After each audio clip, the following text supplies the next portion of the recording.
Let's start this you Yusuf and देखते हैं कोई और join करता है नहीं. Okay. Vectors are basically movements from one point to another.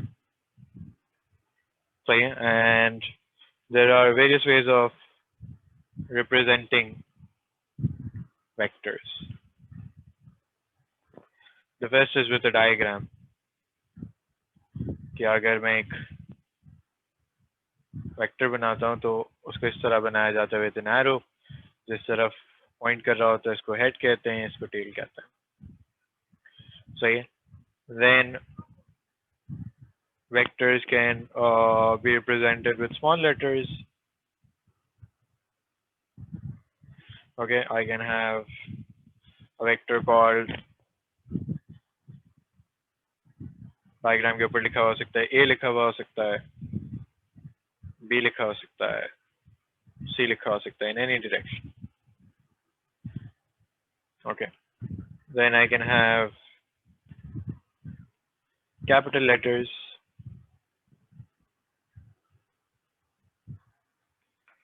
Okay, capital letters में हम लिख सकते हैं AB, and then I can put a vector over it.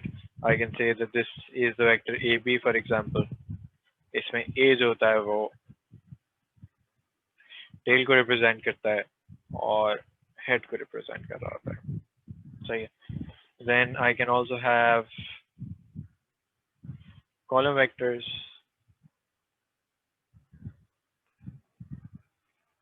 Column vectors are represented like that.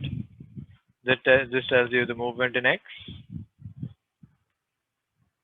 and this tells you the movement in Y. सही है. तो हमें अलग अलग क्वेश्चंस में अलग अलग रिप्रेजेंटेशन नजर आती हैं. फॉर एग्जांपल यहाँ पे मुझे कॉलम वेक्टर नजर आ रहे हैं, यहाँ पे मुझे जो है वो कैपिटल लेटर्स नजर आ रहे हैं, यहाँ पे जो है मुझे स्मॉल लेटर्स नजर आ रहे हैं. उन्होंने बोल्ड क्या होता है हम अंडरलाइन कर लेते हैं. सही है. I don't see the one with the diagram, but diagrams बने हुए, you can see the diagrams as well. Okay, there are more questions with the diagram later on, we'll talk about them. Okay, एक जो significant vectors में चीज होती है जिसको हम कहते हैं head to tail rule. Head to tail rule. सही है. ये कब यूज होता है? This is used when you are adding up vectors.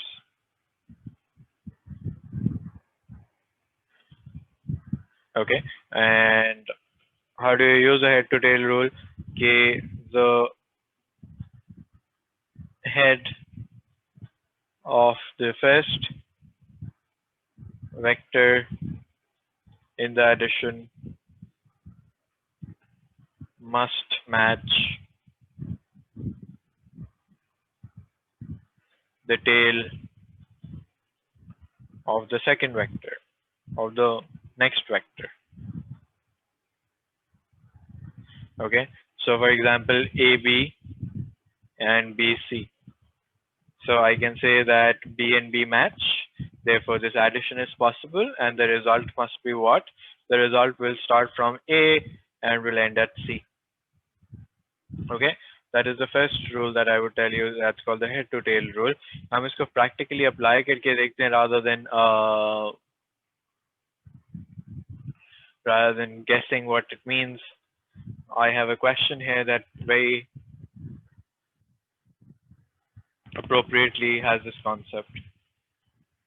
Okay, let's look at this question. It says AB is 3, 2.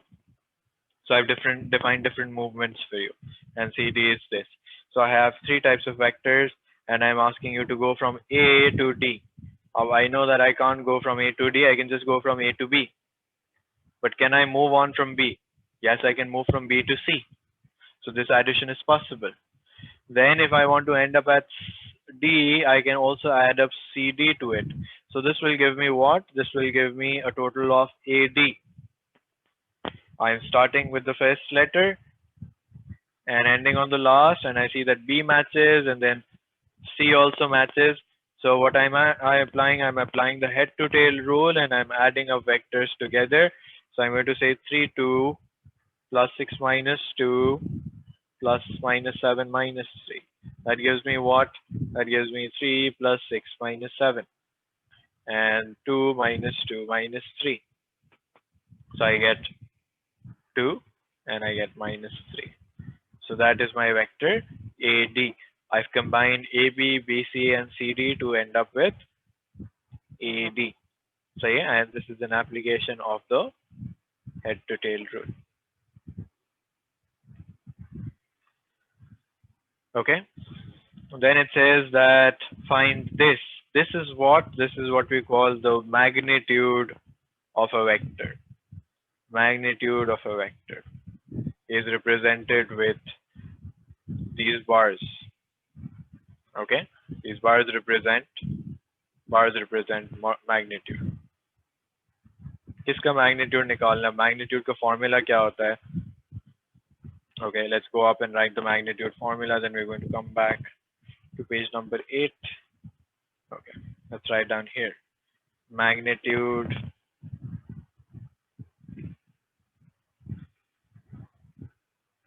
of vector AB, which is defined as AB is always root of A square plus B square. Magnitude is represented with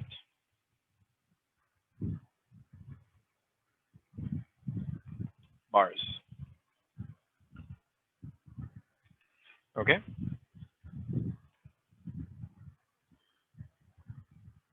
So what I want to do is I want to change these two. Instead of AB, I want to write X and Y so that it's more appropriate. I think that's why.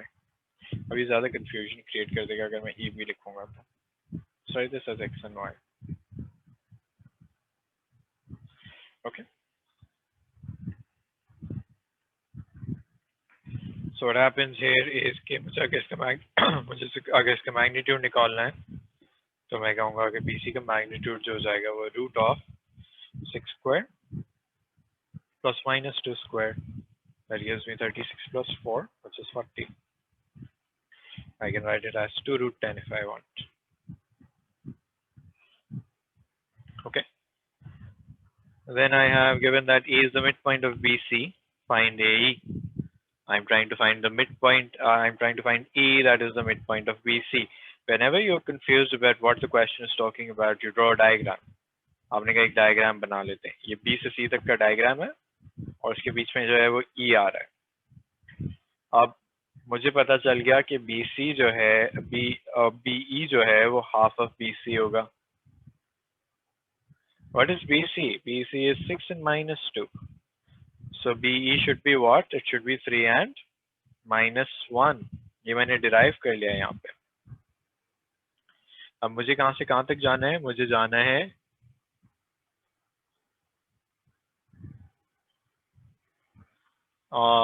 yes, Yusuf, you can give the final answer in roots, or if you're calculating to decimals, the answer has to be correct to 3 significant figures.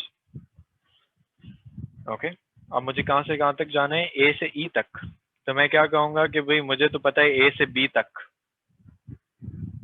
मुझे A से E तक जाना है. मुझे अभी जो पता है वो A से B तक पता है. इसके आगे मुझे कुछ ऐड करना पड़ेगा. क्या मुझे B से E तक पता है? हाँ, वो मैंने अभी ढूंढा. तो मैं क्या कर सकता हूँ कि मैं AB और BE को प्लस कर सकता हूँ to get BE. So I get 6 and 1. Okay, 6 and 1. 3 plus 3 and 2 minus 1. So here this is the application of the head to tail rule. कि मैं जो है वो tail of the first vector match हो रही है head of the next vectors. Head of the first vector जो है वो tail of the next vector से match हो रही है. मैंने सही तो लिखा है ना यहाँ पे? हाँ, सही. Head of the first vector in addition must match the tail of this next vector. So yeah, that is the first thing in vectors कि आपको हेड टू टेल रूल करना आना चाहिए। Okay, the next thing that is there, अभी मैं diagrams वाले question नहीं करा रहा, मैं अभी आपको कॉलम वेक्टर्स वाले क्वेश्चन करा रहा हूँ। ओके, ज्यादातर कॉलम वेक्टर्स वाले क्वेश्चन आएंगे। अब सवाल है, अब एक और चीज होती है called position vectors.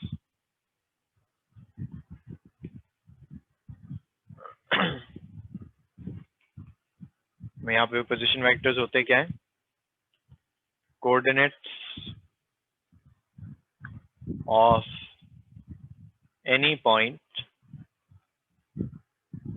on the xy plane can be written as position vectors.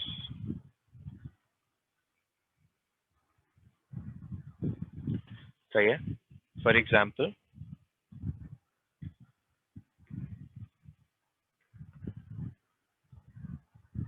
coordinates of A, of point A, x comma y, can be written as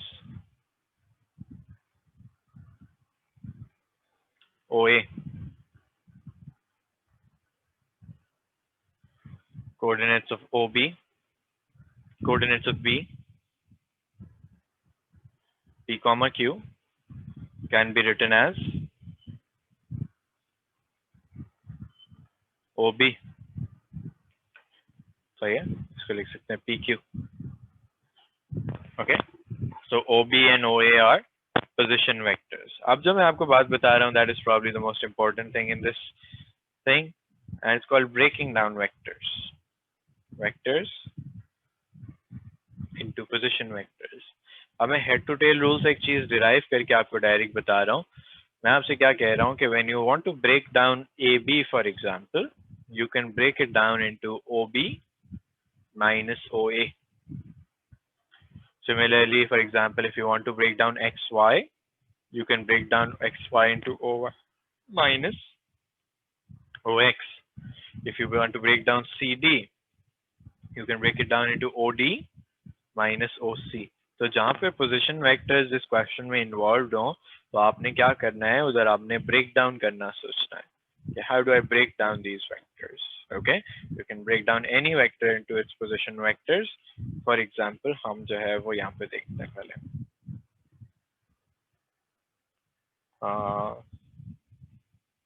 ये सवाल है, इसने कहा A is the point, -4 -1.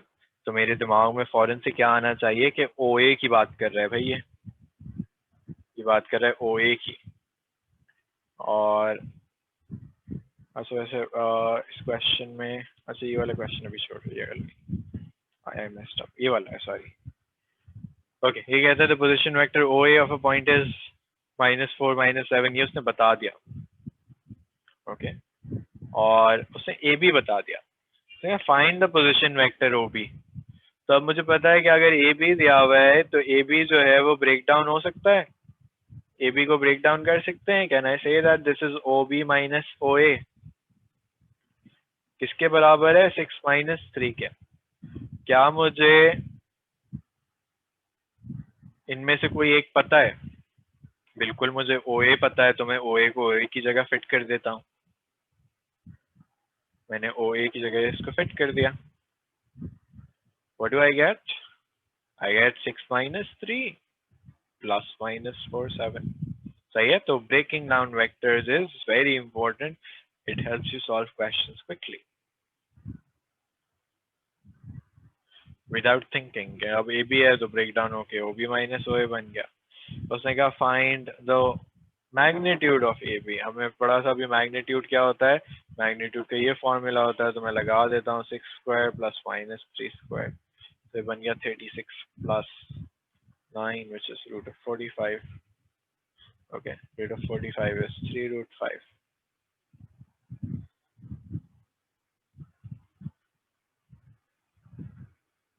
नहीं यूसुफ, AB जब break down होगा, अभी मैंने ब्रेकिंग डाउन वेक्टर सिखाया ना, ब्रेक डाउन कैसे होते हैं ये देखो. AB ब्रेक डाउन होगा OB माइनस OA में. एक्चुअली स्कूल्स में जो पढ़ाया जाता है ना, वो ये पढ़ाया जाता है. देखो, तुमने हो सकता है ये पढ़ाओ.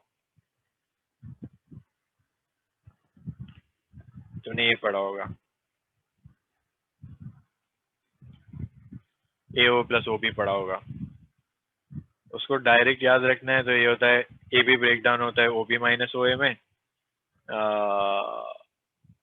XY को ब्रेक डाउन करना है तो OY माइनस OX, दूसरा वाला पहले आ जाता है और पहला वाला जो था वो बाद में आ जाता है, दोनों का स्टार्टिंग पॉइंट O होता है। ये मैंने हेड टू टेल रूल से ही डिराइव कर लिया, सही है। तो बेहतर है कि यही याद रखा करो, वो जल्दी होते हैं क्वेश्चन सॉल्व। अभी देख लेना कैसे जल्दी होगा क्वेश्चन सॉल्व, आई थिंक ये तीसरे वाले में यूज होगा, सही है। अब उसने कहा हुआ है कि given that AB is 3 times CB, find the coordinates of the point C। मैं अगर C coordinates of point C find करने को कह रहा हूं तो मैं OC निकालने को कह रहा हूं। I am asking you to find OC। तो अब देखो AB तो मुझे पता है, CB मुझे नहीं पता, तो मैंने कहा क्या CB को ब्रेक डाउन किया जा सकता है। CB को ब्रेक डाउन कैसे करेंगे, हम कहेंगे OB minus OC, break down हो गया। अब क्या मुझे OB पता है, मैंने अभी OB निकाला था ऊपर,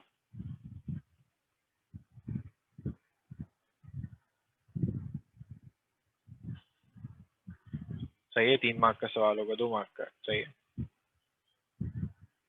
तो ये बन जाएगा 6 and 12 और ये बन जाएगा 3 OC, तो ये आ जाएगा 3 OC 6 12, ये बना 0 और 15, 3 OC, तो OC कितना हो जाएगा, 0 और 5 हो जाएगा, 0 और 5 हो गया। तो breaking down vector sort of gets you out of that task of figuring out कि भाई हेड टू टेल रूल लगेगा कैसे। हम डायरेक्ट पे लगा सकते हैं, कुछ भी ब्रेक डाउन हो सकता है। CB ब्रेक डाउन हो गया, CD होता वो भी ब्रेक डाउन हो जाएगा, आगे भी अभी हम देखेंगे ब्रेक डाउन हो जाएंगे वेक्टर्स बहुत सारे। अब ये देखो, ये करके देखते हैं कहाँ गया सवाल। ये H इज द पॉइंट 5 2, तो मेरे दिमाग में फौरन से क्या आना चाहिए, OH आना चाहिए। J इज द पॉइंट -3 6, तो OJ आना चाहिए। फाइंड HJ को ब्रेक डाउन करो, HJ ब्रेक डाउन हो जाएगा OJ माइनस OH करके। व्हाट्स OJ, OH,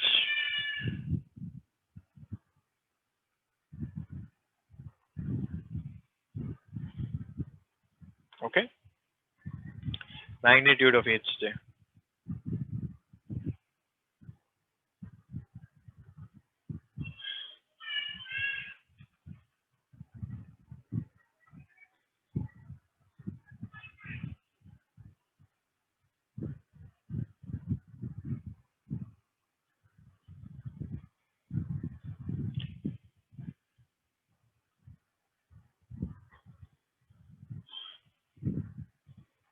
ओके, अब ये भी देखते हैं। M is the midpoint of HJ,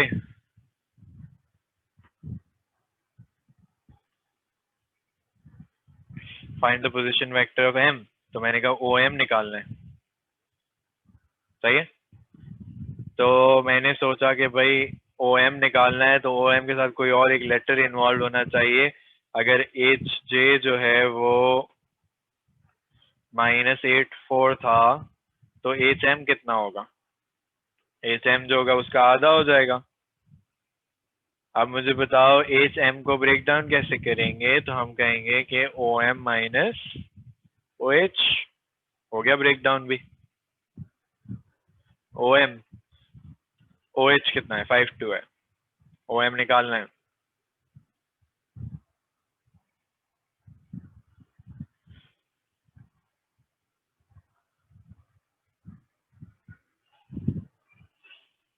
okay, ये बना 1 and 4।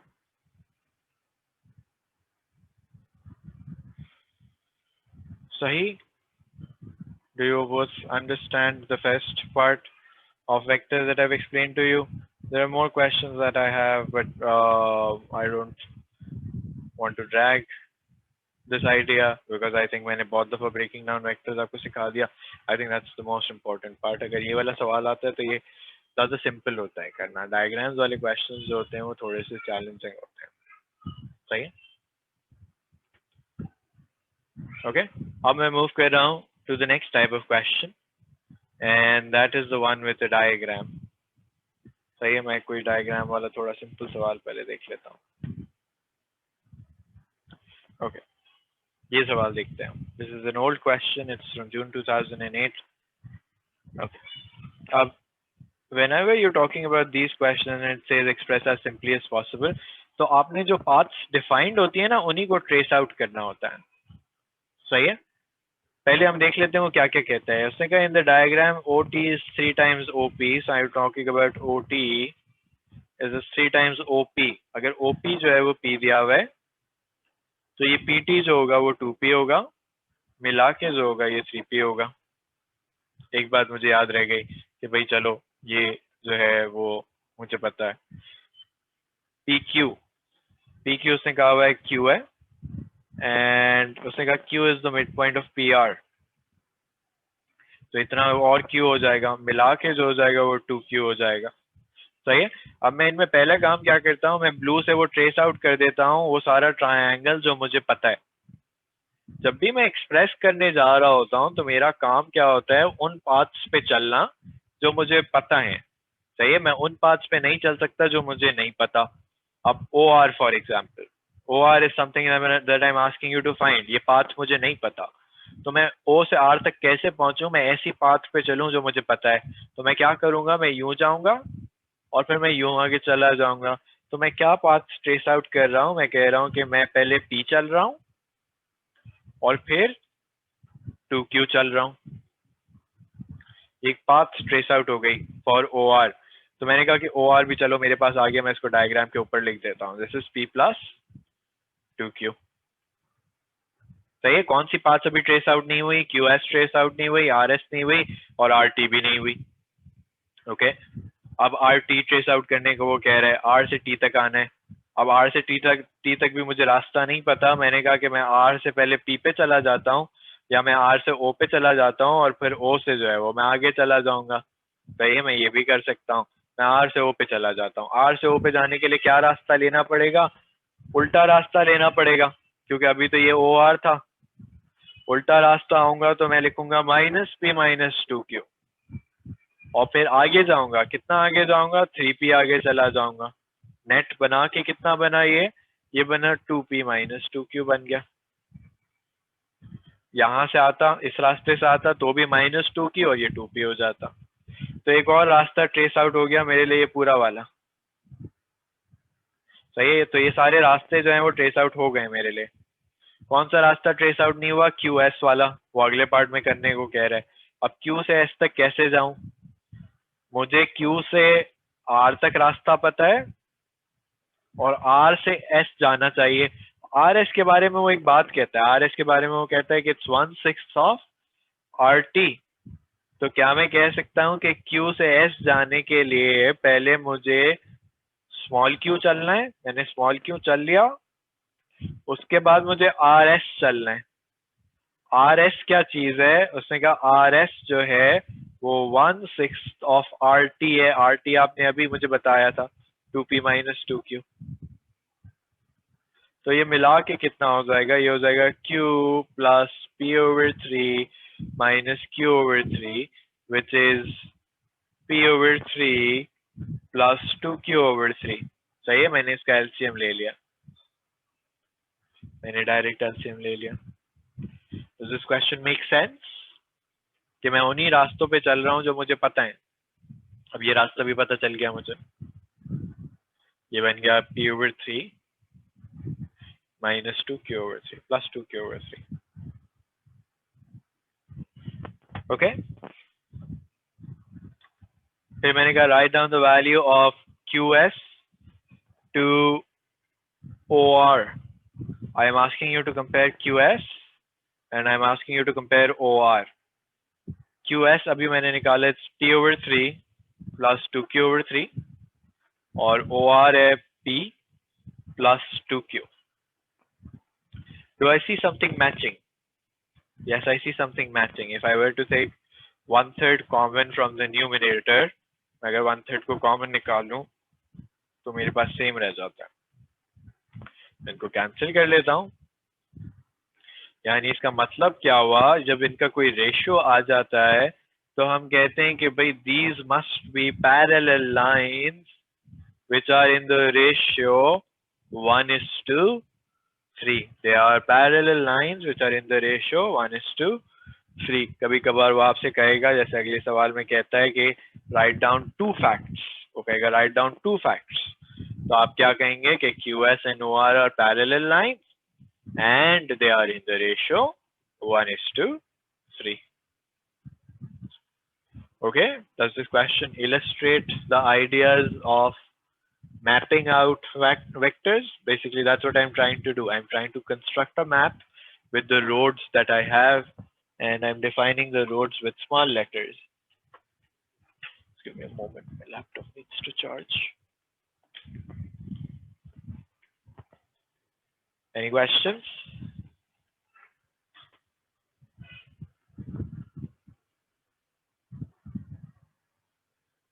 मैंने कहा यूसुफ के ये देखो, ये इनका रेशियो सब कुछ कैंसिल आउट हो गया ना, इसमें से P plus 2Q cancel out हो गया और एक रेशियो बच गया. इस रेशियो का क्या मतलब होता है कि ये दोनों जो है वो सेम डायरेक्शन में ट्रैवल कर रही थी.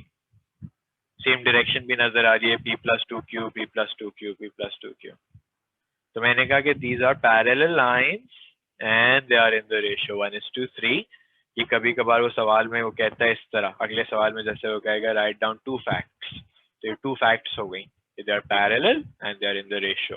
ये तुम्हें नजर भी आ रही होंगी डायग्राम पे, sort of parallel. Okay.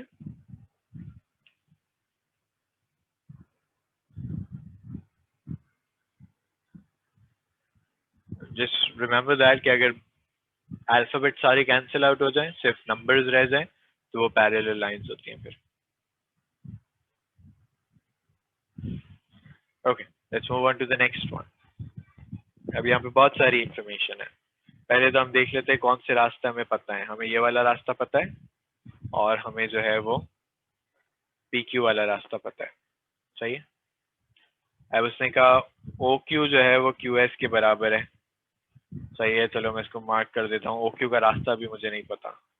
I don't know OQ का रास्ता. ओके, QR जो है वो PQ के बराबर, 2 times PQ के बराबर है. तो यहाँ पे मैं लिख दूँ 2Q. ये रास्ता मुझे पता चल गया. एक और रास्ता पता चल गया भाई. ओके, और ST जो है वो 2 times RS के बराबर है. तो यहाँ पे जो है वो डबल का रिलेशनशिप है, डबल ऑफ RS. सही है जी. Express as simply as possible in terms of P and Q. OQ, O से Q तक जाना है, तो मुझे डायरेक्ट रास्ता नहीं पता. मैंने कहा O से P तक जाता हूँ इस रोड पे, और P से Q तक जाता हूँ दूसरी रोड पे. O से P तक गया और P से Q तक गया. ओके, तो मुझे एक और रास्ता पता चल गया. चलो मैंने कहा इसको भी मार्क कर देते हैं. ये रास्ता पता चल गया मुझे. सही. अगर ये रास्ता पता चल गया तो अगला वाला भी पता चल गया. क्यों? क्योंकि उसने कहा था बराबर है भाई. ओके, अब उसने कहा RS ढूंढ के बताओ. अब मुझे पता है कि मुझे R से S तक का रास्ता नहीं पता. I don't know this route. What am I going to do? I'm going to come down to Q because I know this route, and I'm going to go beyond that as well. मैं इनके directions भी mark कर देता हूँ. Okay, मैंने कहा मुझे R से Q तक आना है, तो माइनस करके पीछे आऊंगा और फिर QS पे चलता जाऊंगा. यहाँ से वापस आया और फिर आगे चला गया.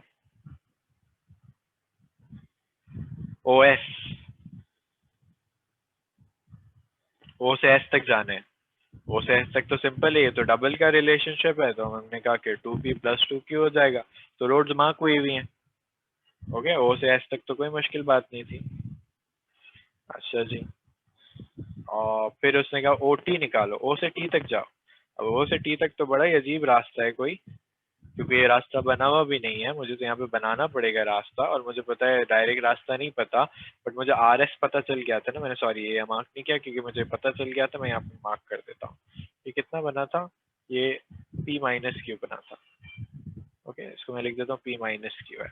अगर ये p माइनस क्यू है तो मैंने यहाँ पे लिखा हुआ है डबल ऑफ आर एस है, तो ये क्या हो जाएगा 2p माइनस 2q हो जाएगा। तो यानी ये रास्ता भी मुझे पता है। अब मैं जाता हूँ ओ से टी तक, ओ से टी तक जाना है मुझे। ओ से टी तक कैसे जाऊंगा, मैं कहूंगा ओ से एस तक चलते हैं, ओ से एस तक चलते हैं 2p प्लस 2q, फिर एस से टी तक जाते हैं 2p माइनस 2q। ओके, तो ये q q कैंसिल हो गया, ये बच गया 4p। अब जब ये 4p बच गया तो OT जो है वो सेम डायरेक्शन में आ गया, जो p की डायरेक्शन थी वही t की भी डायरेक्शन आ गई, सेम डायरेक्शन में चल रहे हैं ना दोनों, इसलिए वो आगे आपसे पूछता है कि भाई write down 2 facts about O, P and T। अब मैं फैक्ट्स जो है वो लाइंस के बारे में नहीं पूछ रहा, मैं पॉइंट्स के बारे में पूछ रहा हूँ कि भाई ये पॉइंट्स के बारे में आप क्या जानते हैं। तो पॉइंट्स क्या होते हैं, पॉइंट्स पैरेलल नहीं हो सकते, these points are collinear. Collinear का मतलब होता है they are in a straight line, और इनका रेशियो क्या होगा, हम कहेंगे कि OP and OT are in the ratio 1:4। सही है, ये देखो collinear and in the ratio 1:4। तो जो जो पाथ आपको पता चलती जाए उसको आप डायग्राम के ऊपर मार्क करते जाएं एंड लिखते जाएं कि भाई मुझे कौन कौन सी पाथ पता चल गई है। Once you do that, you'll be in a better position to answer questions. Okay? Any questions?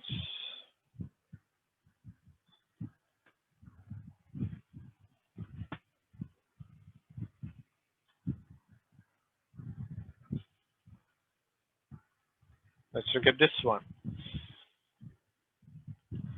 You get the E, F, G, H are the midpoints of A, B, C, D respectively. सही है, आधे आधे हैं, आधे आधे हैं ये सारे। देखा A, B जो है वो P है, A, D जो है वो Q है, और B, C जो है वो R है। सही है जी। Find in terms of P and Q, तो मुझे ये रास्ता पता है, मुझे ये रास्ता पता है, और मुझे ये वाला रास्ता पता है। मुझे क्या नहीं पता, DC का रास्ता नहीं पता। EF, वो कह रहा है E से F तक जाओ, तो क्या मुझे ये E से B तक का रास्ता पता है? मैंने कहा हाँ, ये क्योंकि मिड पॉइंट था तो ये आधा आधा हो जाएगा। मैं कहूँगा आधा P चलो और आधा R चल लो, हाफ R। तो मैंने कहा कि चलो ये वाला रास्ता भी पता चल गया, E से F तक का half P plus half R। DC, D से C तक जाना है, D से C तक का रास्ता नहीं पता, तो पहले D से A पे जाना पड़ेगा, फिर चाहूँ तो यूं करके भी जा सकता हूँ, या मैं पूरा पूरा चल लेता हूँ, D से A से B, B से C। तो मैंने कहा D से A सिर्फ उन्हीं रोड पे चल सकता हूँ जो रेड में मार्क कर ली मैंने, माइनस क्यू आ जाऊं, फिर माइनस प्लस P, फिर प्लस R, सो P minus Q plus R, और ये हो गया half P plus half R। फिर जो है उसने कहा HG को अब एक्सप्रेस करो। अब मैंने कहा चलो ये भी पूरी पता चल गई मुझे, कितनी चल गई, P minus Q plus R पता चल गई, एक और रोड पता चल गई। अब H से G तक जाना है, DC निकाली थी ना, तो यूं पता चल गया H से G तक जाना है। अब H से G तक मुझे रोड नहीं पता, तो मैंने कहा कि भाई मैं H से कहाँ पे जाऊं, मैं H से D पे जाऊं और D से G पे चला जाऊं। अब HD क्या होगा, HD होगा हाफ Q, आधा Q चलना है क्योंकि मिड पॉइंट्स दिए हुए हैं सारे, सही है, मिड पॉइंट्स दिए हुए हैं सारे। इसी तरह ये भी आधा चलना है, तो मैं कहूँगा half P minus Q plus R। इसको जब मैं सिंप्लीफाई करता हूँ तो देखो क्या होता है,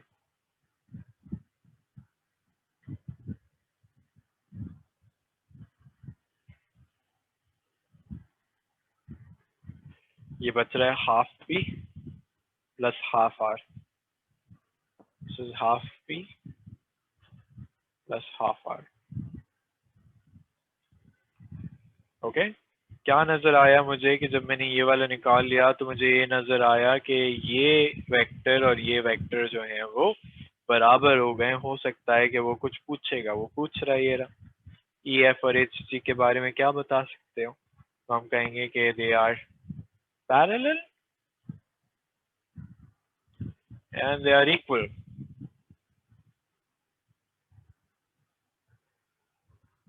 Okay, they are parallel and they are also equal.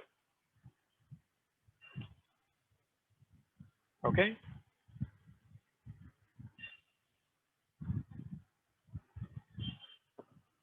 Any questions, Yusuf? I think you're the only one here now.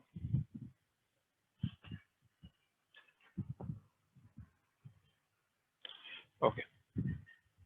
I think that sort of is the crux of vectors. Again, if you understand doing this, then you should be able to handle most of the questions. Let's do one more here and then we'll call it a day. ये कहता है F is this and G is that. FG निकालना है तो मैंने कहा 4 minus 3, sorry, 1 minus 5 and 4 minus 3. So ये हो जाएगा 1 minus 8 minus 5 plus 6. So I get minus 7 and I get 1.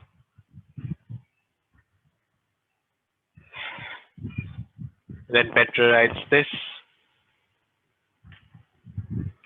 Okay, modulus of F, magnitude of F is greater than magnitude of G.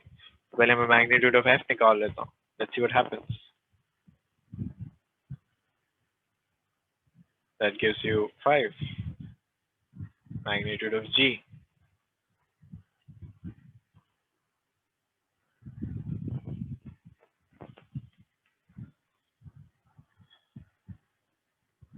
Root of 26 बनता है. That is 5 point something. Let's call it 5.1. So I can say that is not greater than magnitude of G. Simple question, I think. Let's look at this one. Okay, OA, B are points. This is this. I know OA, so I draw that. I know OB, so let's draw that. And P is the midpoint on OA, such that OP is 1/3 of OA. So let me just write that 1/3 of A लिख दिया मैंने यहाँ पे. So I have this small vector as well. Q is the midpoint of PB. Q is the midpoint of PB. So these two vectors are equal then. Okay, find P to B. So if I want to go from P to B, I can just go from P to O and then O to B. So I can say that PB is minus 1/3 A plus B. Okay. That is, I think I've removed the next part or something. I think I might have done that. And that's a simple question.